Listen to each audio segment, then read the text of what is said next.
Semakin kau puaskan dia, semakin dia memberimu beban. Semakin kau kasihi, semakin kau beralih padanya. Saat kau dapat merasakan keindahannya, kau kan memujinya dengan segenap hati.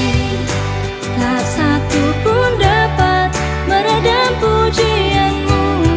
Kau merasakan keindahannya saat beralih padanya. Ya, saat beralih padanya.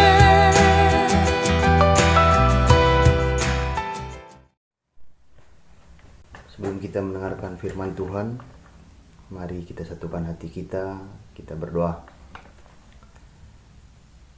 Terima kasih Tuhan untuk kasih setia Tuhan yang masih bisa kami rasakan pada pagi hari ini. Dan sebentar kami ingin mendengarkan sedikit tentang firman-Mu. Berkati kami supaya firman yang sampai kepada kami bisa kami pakai dalam kehidupan kami sehari-hari, terkhusus menjadi kekuatan dan semangat baru untuk kami menjalani aktivitas kami. Ini doa kami panjatkan melalui anak-Mu Yesus Kristus, Tuhan dan Juru Selamat kami yang hidup. Amin.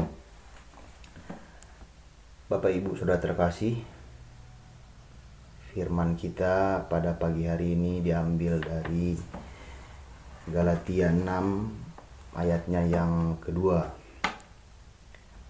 Galatia 6 ayatnya yang kedua, beginilah firman Tuhan. Bertolong-tolonglah menanggung bebanmu, demikianlah kamu memenuhi hukum Kristus. Jika kita melihat ayat yang ditulis di dalam Galatia 6 ayat 2 ini, penekanan yang ada di Galatia ini tentang bertolong-tolonglah ataupun merasakan apa yang orang lain rasakan, terkhusus di dalam kesulitan. Ayat ini mengingatkan umat Kristen untuk saling mendukung dan membantu dalam kesulitan pribadi lepas pribadi, mencerminkan kasih dan solidaritas dalam komunitas iman. Konteksnya adalah surat Paulus kepada jemaat di Galatia, di mana ia mengajarkan pentingnya hidup sesuai dengan roh dan mengingatkan mereka akan tanggung jawab moral dan spiritual terhadap sesama. Kita sering berbicara tentang menolong satu sama lain. Kita sering berbicara tentang merasakan apa yang orang lain rasakan, terkhusus di dalam kesulitan. Tapi yang menjadi pertanyaan sekarang ialah, apakah sudah kita terapkan apa yang dikatakan oleh Galatia 6 ayat 2 ini? Apakah kita sudah tahu caranya untuk mengasihi sesama umat manusia, terkhusus di dalam umat yang percaya kepada Yesus Kristus? Latar belakang kitab ini yaitu melibatkan tentang isu-isu seperti pengaruh ajaran palsu dan tantangan yang dihadapi oleh jemaat di Galatia ini. Dan tujuan Paulus itu supaya Paulus bisa mendorong ataupun jemaat berpikir bahwa kehadiran Paulus ini akan membuat iman mereka semakin bagus ataupun semakin berintegritas di dalam penerapannya. Bapak Ibu Saudara terkasih, sering terjadi pada kehidupan kita. Salah satu contoh yang bisa kami berikan yaitu tentang perang dalam pikiran kita, perang psikologi dalam pikiran kita. Contohnya seperti ini. Di saat kita memerlukan bantuan, ada salah satu orang yang kita mengenal mereka, tapi kita tidak terlalu dekat dengan mereka. Tetapi pada suatu hari, di saat kita sedang memerlukan bantuan, orang tersebut datang menolong. Orang yang tidak terlalu dekat dengan kita datang menolong kita di dalam kesulitan kita. Dan timbullah pemikiran kita, kenapa orang ini yang tidak terlalu dekat dengan kita menolong kita? Apakah orang ini ada maunya ataupun orang ini ada keperluannya? makanya orang ini membantu kita dalam kesulitan, itu menjadi tanda tanya sebenarnya, Bapak Ibu Saudara sekalian. Di saat orang lain tulus ingin membantu kita tanpa mengharapkan imbalan ataupun tidak ada maksud tertentu di pertolongannya itu, tetapi kita memikirkan hal yang negatif. Jangan-jangan ini ada maunya, jangan-jangan ada keperluan tertentu makanya orang tersebut membantu kita. Mana tahu Bapak Ibu Saudara sekalian, orang yang membantu kita itu dia ingin menerapkan apa yang sudah diajarkan oleh Galatia ayat yang kedua, Galatia 6 ayat yang kedua ini. Mana tahu dia sudah membaca ayat ini dan ingin menerapkannya di dalam kehidupan sekitarnya. Tetapi itulah sifat manusia, kita seringkali selalu berpikiran negatif. Padahal orang itu tulus ingin membantu kita tanpa memikirkan hal ke kiri atau ke kanan. Dan Bapak Ibu Saudara sekalian, Galatia 6 ayat 2 ini bisa dibilang bukan hanya sekadar teori. Jika kita memang percaya dan akan menjalankan ayat ini, tetapi merupakan panggilan untuk tindakan yang konkret. Ini bukan hanya sekadar teori, tapi kita harus melakukannya di kehidupan kita sehari-hari. Ini bukan hanya sekedar berbicara, tapi kita harus melakukannya sebagai umat yang percaya kepada Yesus Kristus. Di dalam komunitas, ini bisa berarti memberikan dukungan moral, membantu secara fisik, ataupun memberikan perhatian kepada mereka yang sedang mengalami kesulitan. Tidak usah kita berpikiran secara luas sekali. Membantu orang itu seperti apa?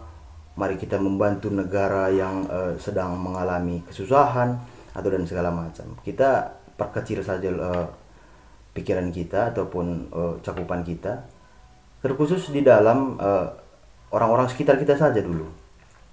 Kita seringkali melihat bahwa ada orang yang memerlukan bantuan, tetapi kita agak bingung bagaimana cara menerapkan ataupun memberikan bantuan itu.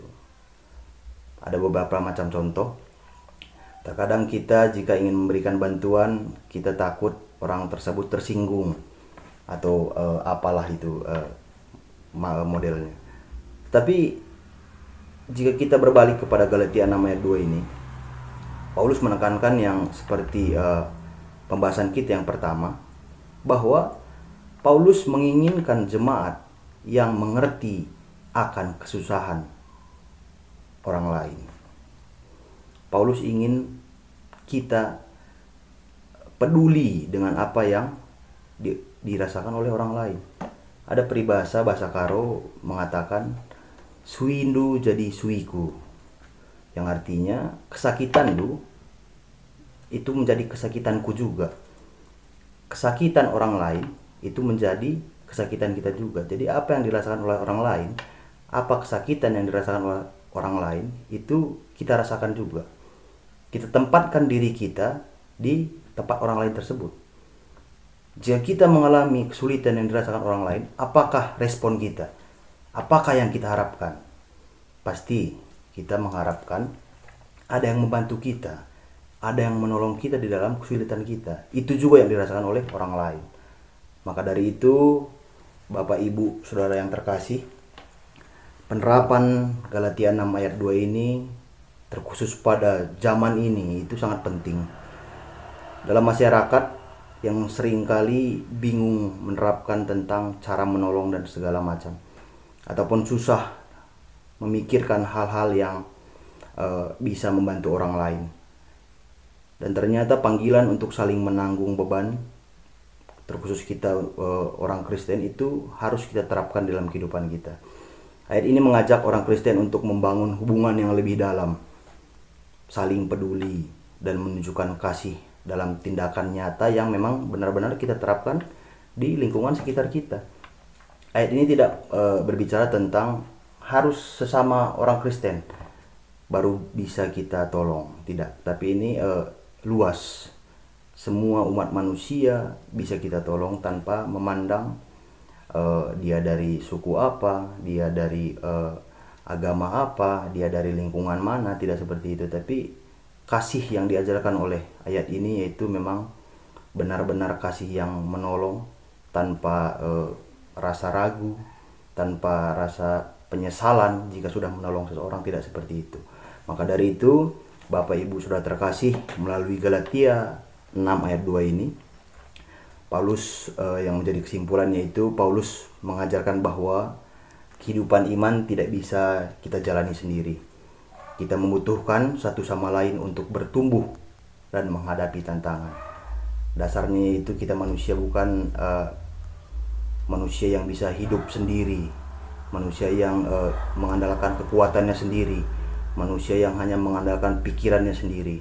Tapi kita pasti di suatu saat kita memerlukan bantuan orang lain di dalam kehidupan kita. Sebelum kita dibantu oleh orang, kita membantu orang lain terlebih dahulu. Maka hukum tabur tuai yang ada di kehidupan kita pasti akan digenapi oleh Tuhan kita Yesus Kristus. Amin. Mari kita berdoa. Terima kasih Tuhan untuk firman yang sampai kepada kami di dalam Galatia 6 ayat 2 ini. Beberapa pemikiran kami yang membuat kami bingung tentang cara menolong sesama umat kami manusia itu menjadi ganjalan di dalam kehidupan kami. Tapi kami percaya Tuhan, di saat firman ini sudah sampai kepada kami, Tuhan mengajari kami, Tuhan memberikan berkat kepada kami, supaya kami bisa menjalankan semua firman Tuhan, terkhusus tentang bertolong-tolong ataupun merasakan kesakitan yang dirasakan oleh orang lain dalam kehidupan kami pribadi lepas pribadi. Tetap berkati kami, tetap berikan kami kekuatan semangat Bapa, supaya kami bisa menjalankan firman Tuhan dengan sukacita, dengan penuh kegembiraan.